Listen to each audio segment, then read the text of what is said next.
All right. Welcome back to the Inside Nebraska Recruiting Podcast. Well, as always, I'm Tim Verghese, Inside Nebraska Recruiting Analyst. And today I'm joined by Adam Friedman, our new Rivals rankings director. And Adam's been here with the Rivals team for a couple for years now. We're excited to have him on the show in this new role, kind of talking over obviously this week the new Rivals 2025 Rivals 250 just released, or updated Rivals 250 just released. So we've got Adam to kind of weigh in on some Nebraska targets in the rankings. But before we start, first off, Adam, how are you doing? And second off, kind of talk about this role and kind of explain this role to the people. It's just like how much film you're watching week to week. Yeah, well, Tim, thanks for having me on here. I love the Nebraska fans. Our Nebraska site has always been tremendous, and they are one of the most passionate fan bases in college football. Love dealing with these fans and going back and forth with them about rankings and players who are interested in the Huskers and this well, not new coaching staff anymore, but Coach Matt Rule and his staff, who I'm fairly familiar with from their time on the East Coast. I'm based on the East Coast, but I've been with Rivals since, well, I started as an intern in the fall of 2011 and have worked my way up here ever since. And most recently, national recruiting analyst. Before that, East Coast and Mid-Atlantic recruiting analyst. And now in this rankings director role, along with national transfer portal analyst. Looking forward to expanding into this new realm of the transfer portal. But in terms of rankings director, I'm going to be watching more film nationally than I ever have. I'm going to be analyzing players from across the country, and that means you guys will be seeing me a lot more talking about Nebraska targets from coast to coast, north to south, and looking forward to getting into these players and kind of modernizing our process a bit, taking a closer look at some of the measurables and how players really project to the NFL draft, because that is our goal with the rankings. We have a long view to the NFL draft. That's how we gauge our success. And yeah, looking forward to seeing how Nebraska continues to recruit at a really high level. For sure, for sure. That is something I think a lot of people don't understand about the rankings is for the most part, it is projecting for the NFL, not just for college.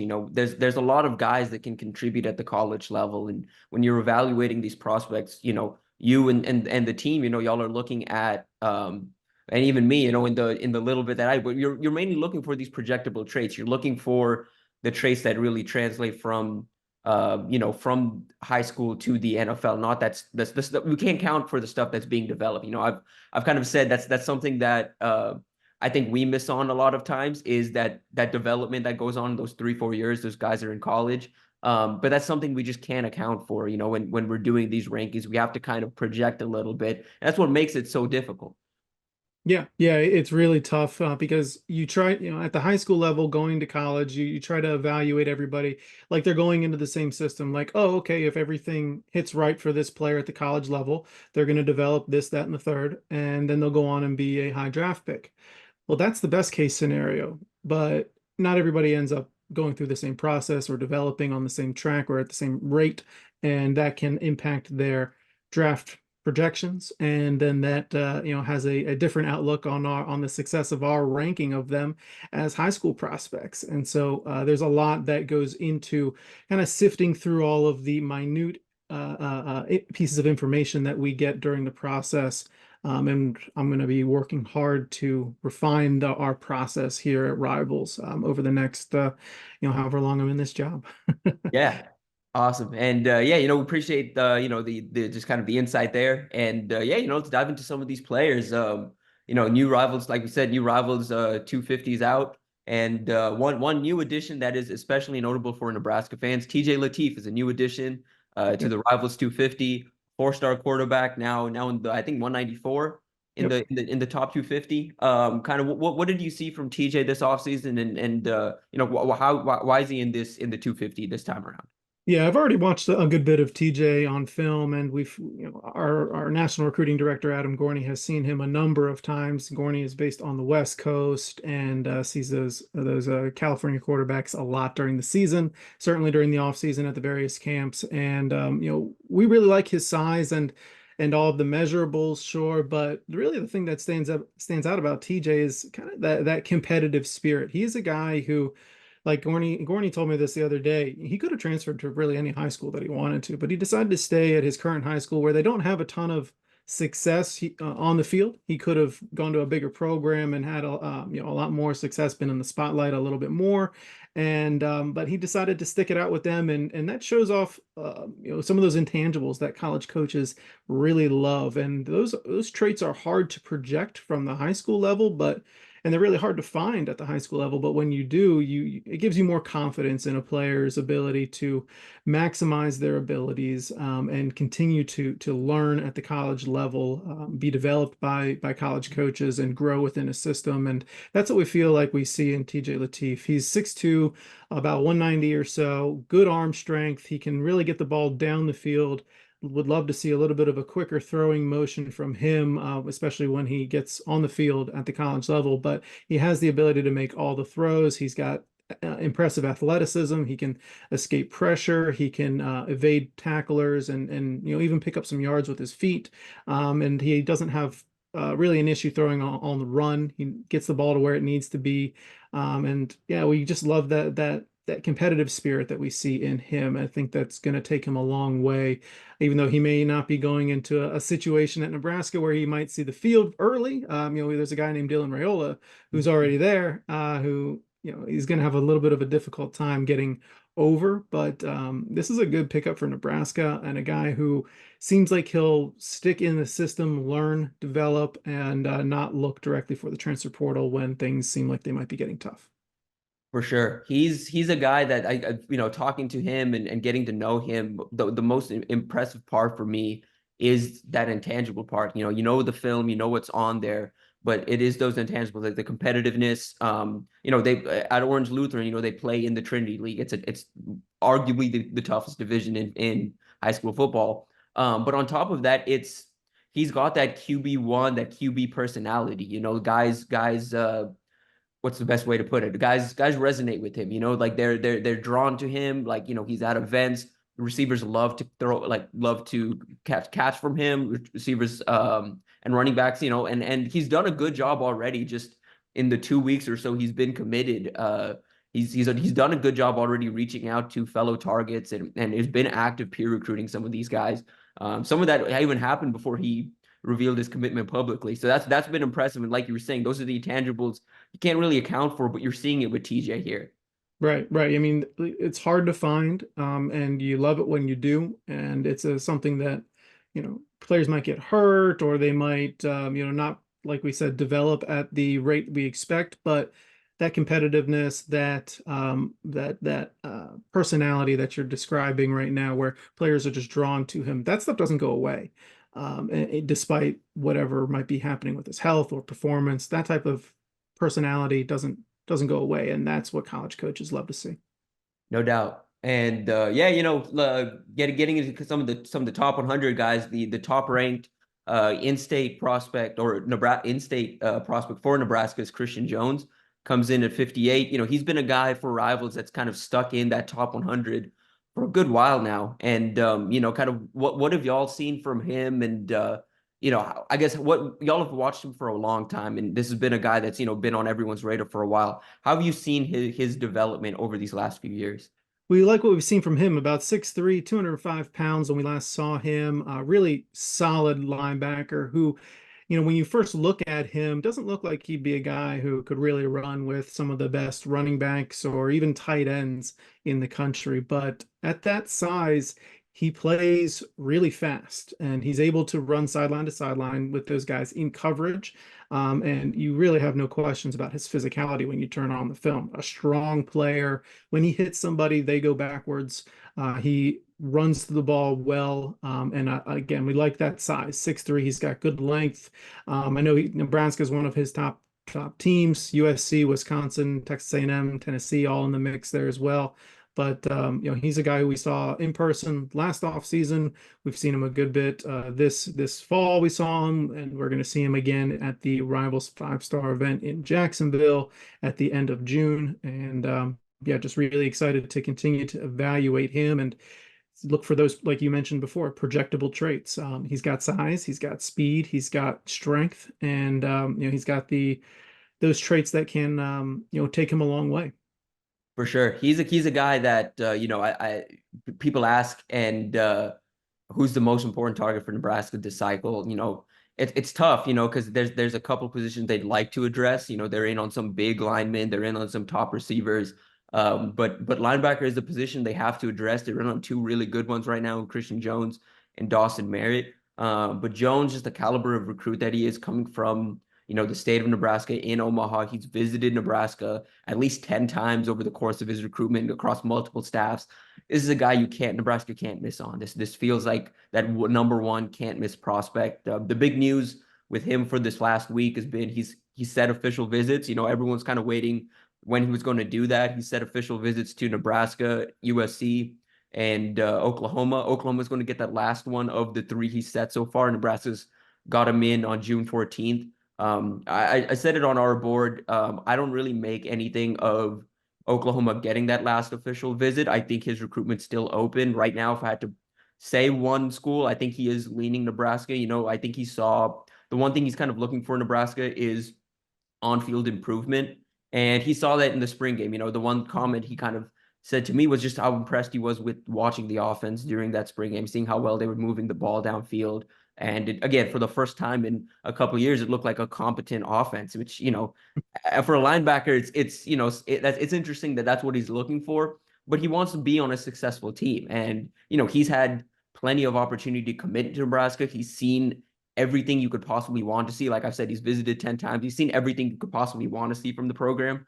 But at this point, it kind of feels like he just wants to see that, wants to see just an offensive improvement and, a team that's heading in the right direction. And so I think Nebraska's got to prove that to him in the fall. That's really what's left. But at the same time, this isn't one of those recruitments that he's waiting on Nebraska. USC's that come in really hard the last couple of months, especially, Matt Ants, he's from North Dakota State, former head coach, now the linebackers coach at USC. He's recruiting him hard. He's had success in the past recruiting Westside when he was at North Dakota State. North Dakota State's current quarterback, Cole Payton, is from Westside originally. So they've had success recruiting that, or he's had success recruiting that program before. He knows how to recruit the Midwest. He knows how to use his ties.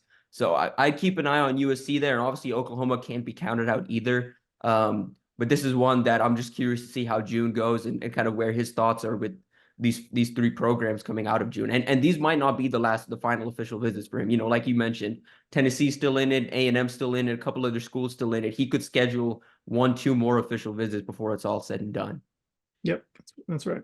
And let's talk some of these pass catchers. Nebraska's in on some of these guys. They're trying to get some of these top-ranked wide receivers to support Dylan a little bit with some weapons. Cortez Mills, Michael Terry. Cortez is an interesting one. He had a pretty big offseason, kind of answered a lot of questions. Kind of, what did y'all see from him? He was at a bunch of events this offseason. Yeah. John Garcia has spoken to me a good bit about him, and I've watched his film already, and I really like what I've seen from him on film. He's another really just competitive guy, 6'1" or so, a buck 80, number 69 in the Rivals 250 right now, has good speed, not going to run away from every defender out there, but has good enough speed to make guys miss in the open field. He's a very sudden route runner. I like his techniques there. He's got good length in his arms, impressive hands, and really strong too. I've noticed that when I was watching the film, defensive backs have a hard time knocking him off of his route.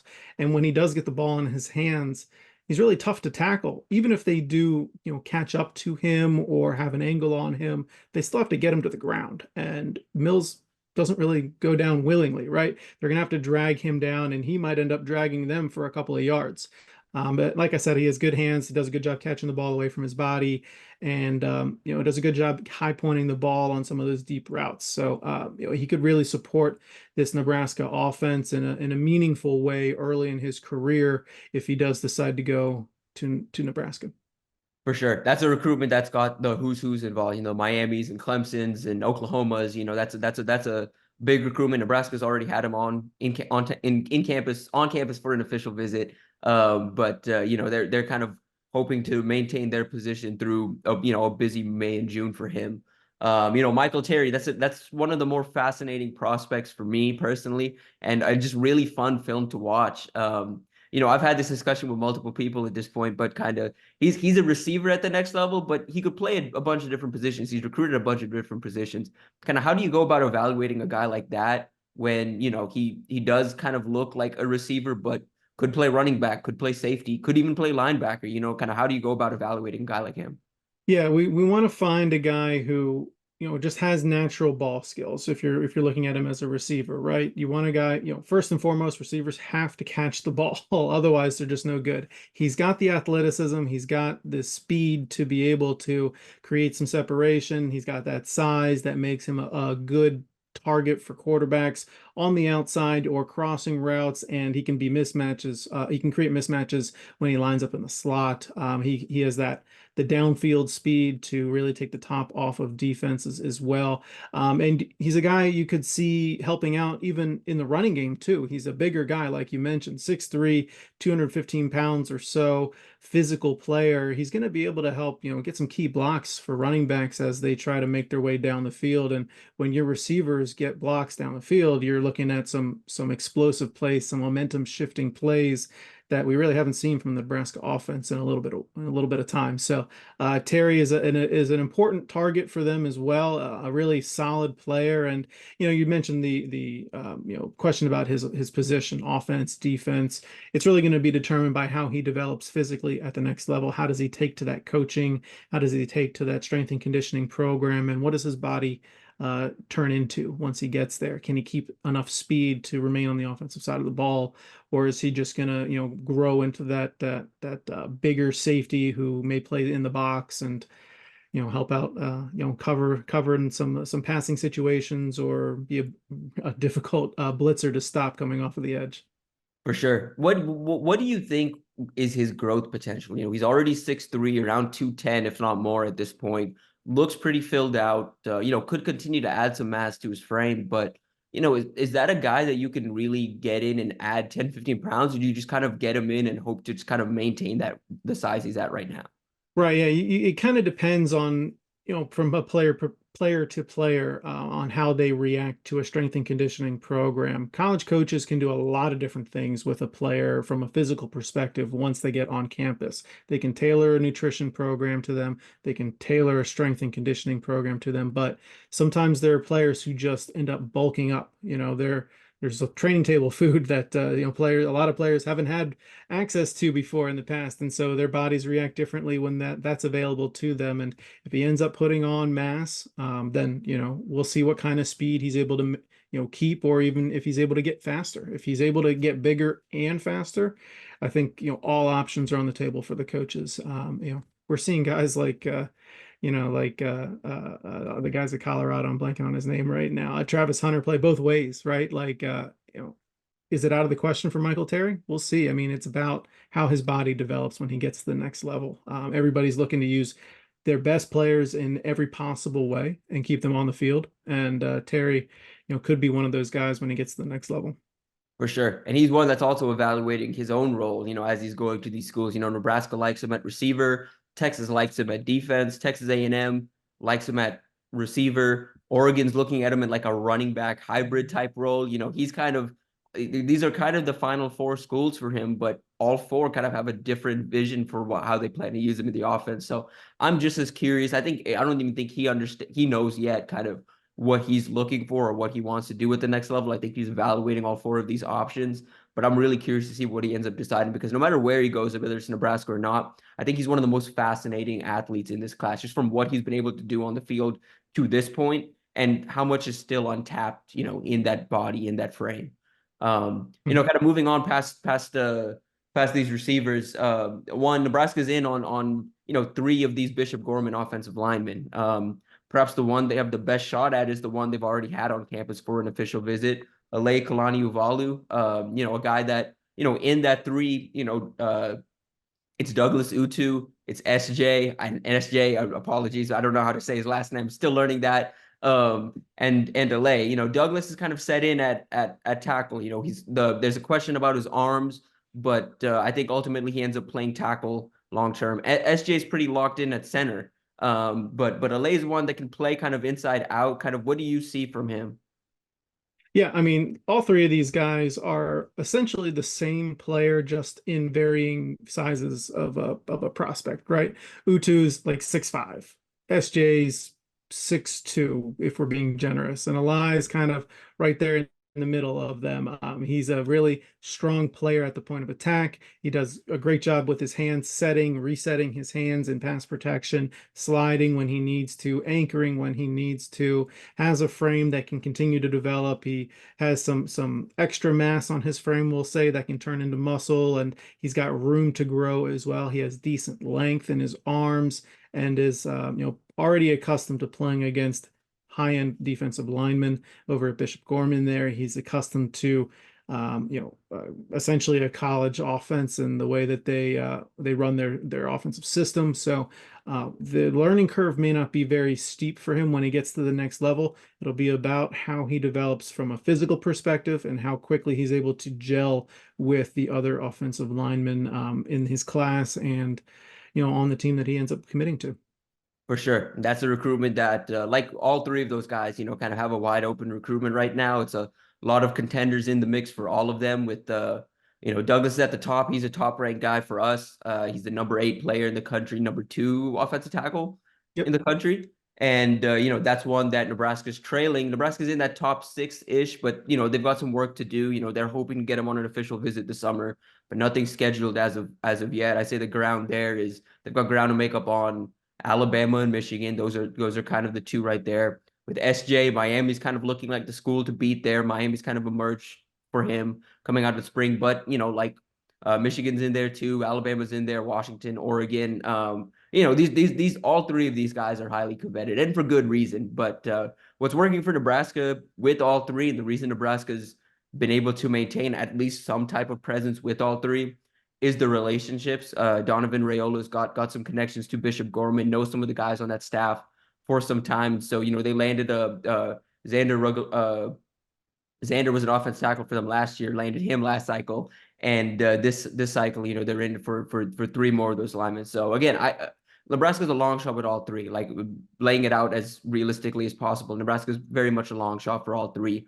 But Alai's one they've already had on campus, one they feel pretty good about. And again, if I was to say they land one of these three, I think it ends up being Alai. Another one that, Nebraska's kind of battling Michigan for, Jaylen Williams, big defensive lineman out of Palatine, Illinois. Yep. But kind of what have you seen from Jaylen? Kind of to talk about him as a player. Yeah, like what he brings to the table. He has a lot of those projectable traits that we were talking about before. Number 168 in the Rivals 250. We currently have him as a strong side defensive end, 6'5". We list him at 250. That might be a little light for where he's at right now. Honestly, I could see him ending up more as a defensive tackle in college when he hits that strength and conditioning program. He is big. He plays big. He is, he's able to shove guys out of the way. But what really stands out about him is his motor at that size. He does a good job chasing down ball carriers. He has a good get off the line of scrimmage. That quickness and agility for a guy at that size is not very common. And, I think that whatever team does get him is going to really rely on him as not just a run stopper when they add the strength and mass to his frame, but really to push the pocket in passing situations and make an impact in the backfield, disrupt the quarterback, make them throw off balance, make them throw, passes that they probably shouldn't be throwing. And, when he uses those long arms of his to, get those up and maybe mess up some of those passing lanes that quarterbacks try to get the ball out and throw through, that's going to make an impact as well. For sure. He's a guy that, I've had questions, Nebraska is losing some of their interior D linemen after this coming season. And the board at interior D line isn't exactly deep right now, but, guys have asked kind of who are some of those guys that can fit. Jaylen fits that because, again, like you said, as big as he is 6'6", 250 plus at this point. And that's a frame that can get up to 300 pretty easily, 300 plus pretty easily. And he's a guy that through his high school career has only gotten bigger, and hasn't really lost, has only gotten better as he's gotten bigger as well. It hasn't really lost that step, hasn't really lost any power, explosiveness, or any of that. So it's been impressive kind of to watch his film and watch his development over these last few years. And this is one that, for a very good reason is Nebraska's battling the who's there. Ohio State's in it, Michigan's in it. But Nebraska's going to get him on an official visit this month. They're going to try and impress. They've done a good job building relationships with him and his family. But this official visit will kind of be big for Nebraska's chances there. Yeah, Yeah, it's I not guess surprising to see all these big time programs in on him either. Like we said, I mean, he's got these projectable traits. He's got quickness, athleticism, and a frame that can hold a lot of weight. And so when you see a guy like that, he may not be an early impact player, but he's somebody who's going to play a lot down the road for whatever program that he ends up at. for sure. And yeah, appreciate like I said, appreciate you having you on the show. Before we let you go, maybe put you on the spot a little bit, but looking ahead to 26 and 27, who are some guys, I guess if you can list like guys you've watched film that you've been really interested in? Any off the top of your head? Off the top of my head, we had our meetings, I guess it was last week, about the 26 class as well. And there's a few guys, I focused early on my guys on the East Coast, and there's a few who I really liked what I've seen from them this offseason. Jira Edwards is one of them, the safety out of Baltimore St. Francis. There's an offensive lineman in North Carolina in Pierre Dean Jr., who was awfully impressive at the Rivals camp in Charlotte. I really liked what I've seen from Zion Ely, a pass rusher from Maryland as well. He's one of the most heavily recruited defensive linemen and edge rushers in this class. In the South, I like what I saw from tight end Caden Prothro. Big fan of what he brings to the table. I think you'll see him pretty high in the rankings as well. And then kind of in the Midwest and in that Nebraska kind of region, I like what I saw from like Max Sutter on film. I think he's the tight end class in the Midwest is really, really good. Not just in 25, but also in 26. I like what we're seeing there. And we're going to learn more about these players too as the process goes on. Ben Nichols is somebody who flashed a little bit as well, offensive lineman from Michigan. Cam Thomas, a linebacker from Ohio. These guys are ones I would keep an eye on in the rankings as they come out next week and really beyond too. We're going to be doing a lot of research on these players throughout the process, and as I dig into more and more film, there will be a lot of other changes as well. No doubt, no doubt. And we like I said, appreciate your time joining us today. Like real quick, talking 26, that's one. Nebraska hasn't really established themselves out there yet. They've done a good job out in the Northeast, but they haven't really established themselves in the DMV. But looking ahead to 26, that group is really deep in 26. That DMV area is about as loaded as I can remember. Even from the top end talent down to some of those guys that kind of round out the back end of the 250. It's a lot of DMV representation.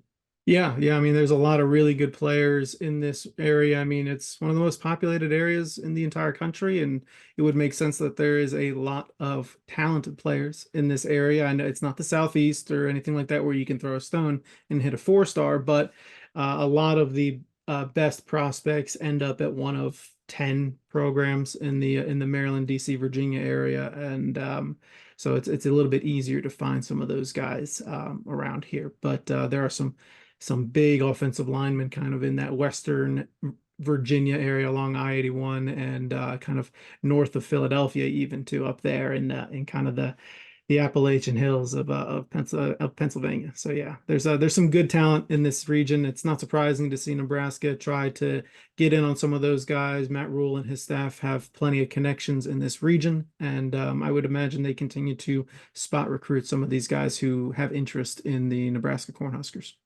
That's right. And yeah, I would definitely expect, I think Nebraska starts to establish themselves a little more in that area in 26 just because of the strength of the talent in that Yeah, area. I mean, I've seen EJ Barthel at a number of events or workouts or what have you, scouting players on the East Coast. He's obviously from the East Coast and, has a long history of training players out here before he was a college coach and then working in the NFL. And, he's not letting people forget Nebraska as a real player on the college football scene. For sure. He's been grinding. He's one that's been busy on the recruiting trail, making it out to kind of unsung too. He's not really doesn't really like post publicly that where he's at or where he's going, but he's at a lot of these events, a lot of these showcases. He'll be at Lindenwood this weekend working that camp. That's another mega camp in the Midwest. Mhm. As these camps are getting started, and we're entering camp season. It's busy season for all of us. And we'll have all the news and updates on Nebraska as they hit the road this next week, and then starting June 7th, they're hosting their own camps, and that's where last year they found 5, 6 guys from the 2024 class. They eventually offered and got signed. They're doing the same thing. This year they're hoping to supplement some of the 25 offers they've made, some of the 25 commits they already have with more from these camps. And trying to get a head start on 26 and 27. They're bringing some of their top targets down for these camps this next month. So stay tuned to Inside Nebraska. We'll have you covered. We'll have Adam on again. Adam, we appreciate you joining the show today. And good luck. And like we said, we're hoping to get you on here soon. Yeah, we'll definitely see. I'll see you down in Jacksonville, right? Yes, sir.